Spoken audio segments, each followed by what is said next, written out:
All right, this is Amuna Yisrael. Look, this week I'm trying to get ahead. I just finished watching The Underground for this episode this Wednesday. So, welcome. This is Amuna Yisrael, Solonamis 101. And I wanted to go on tape before I forget and the rest of the week get away from me. So, this episode is very, as I like to always say, interesting. And I hope for those of us who are watching it, we are not just getting sucked into the dramatic effects of it. And hopefully, for those who are in the LEV project and join me with the LEV project and involved in it, that you're able to look further into what is going on here.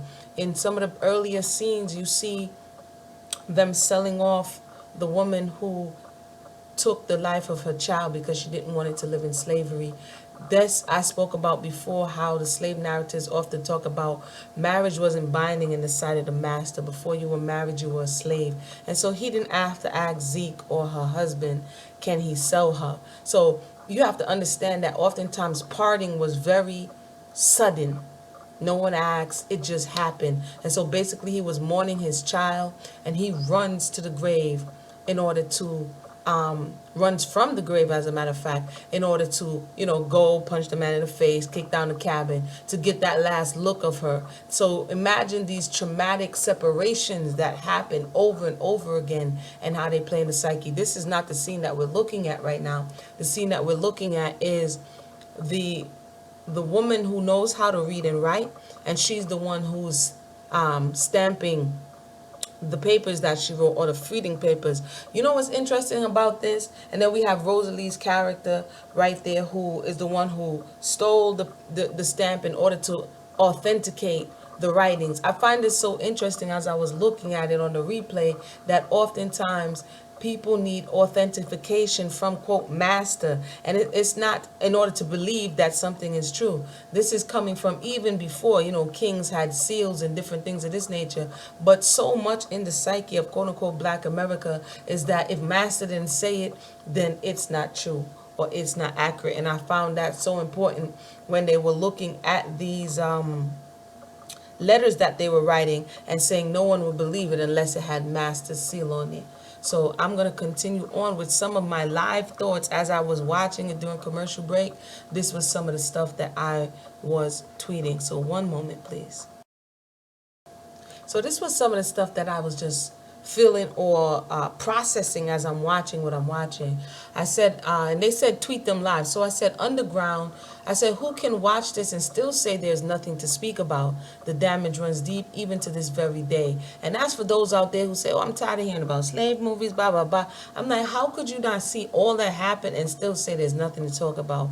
Again, I said, everybody's running for their own reasons, seeing each other as liabilities or assets. And this is as I watch the slaves or the enslaved assess who would be a good person to take, who would not be a good person to take, and why, whether or not be that they're not ready or they're too young. And oftentimes it were men who ran.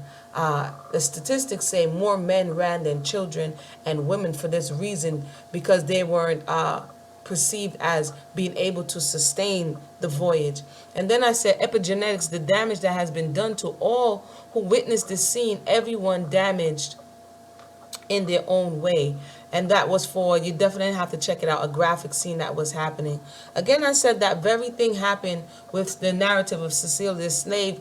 In the latter portion, they have the overseer trying to violate one of the house maidens, and she ends up, well, I'm not going to spoil it for you if you haven't seen it, but definitely that is a narrative that is a real story that came out of Missouri, if I'm not mistaken, and there's a book called Cecilia the Slave, so definitely check that out.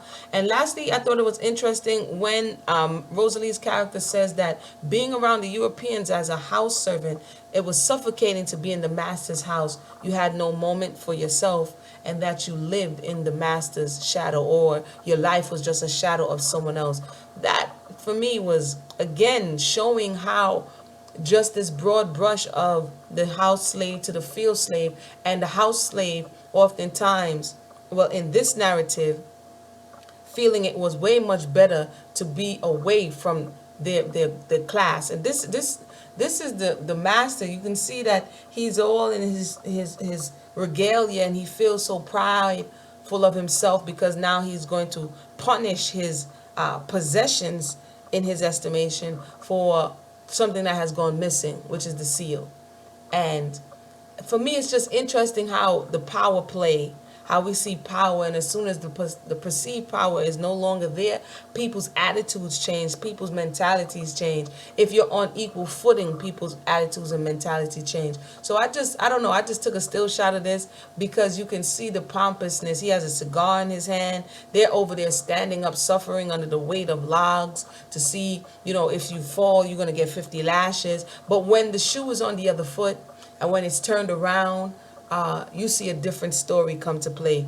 Once again, I pray that you are receiving something from this or any narrative that you're watching to be able to go deeper into it and look at really what's going on and how it relates today. Another thing that I picked up was that it can also, I say this often, it seems to me like a narcissistic domestic violence situation where everything that happens, you're to blame, meaning the quote unquote black race, the enslaved peoples. So they're always meant to be this codependent type towards the European race because you're made to feel inferior and you're always to blame when things go wrong. If you get beaten, it's your fault. If this happened, it's your fault. You're making me do this to you. And that psychologically in a domestic violence situation, just on a man to a woman or parent to child, that can have trauma throughout your lifetime and even your generations if you continue in that way. How much so a people who have been seized in this thought process that everything that happens to you is your fault because you're shiftless, you're ignorant, you're lazy, you're this, that. I just picked that up. Again, the domestic violence conversation, I know I've probably had it before, but just in looking at what is happening, it's like the Europeans and the oppressors in this narrative do not have to take any personal responsibility for their actions. They have a scapegoat, and that scapegoat is the so-called black race. At this point, this was one of the end shots where it is that this is the team who's supposed to be coming together to run away, even though they are not cohesive. But I wanted to show that traumatic bonding, when you go through a situation like this together, it bonds you. Whether the bond is negative or positive, we see that they're bonded for the common cause of wanting to escape, but each for their own reason. And as the episodes go on, we're going to see whether or not it's going to be able to stand under the weight of personal indifferences, unresolved issues. And as it goes on during this scene, Cato, the overseer, or the quote unquote black master overseer, he's smiling and he's smirking. He's not enduring what they're enduring. So his investment is different. You got to look at it like things in life like an investment, and to what degree are you invested in it? You both may be invested, but at different degrees, and sometimes people cash out. And so definitely let's continue to look at what happened. That was my review as it's happening. That's straight off the dome. And I found it interesting when I wrote the one about the epigenetics.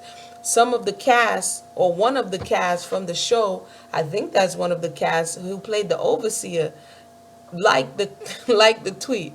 Let me see if I can find that tweet because I thought it was interesting. I'm like, okay. Like I said, everybody's experiencing this trauma from a different perspective, and it bears looking into. Thank you once again for tuning in. My name is Amuna Israel, and this is Solonomics 101.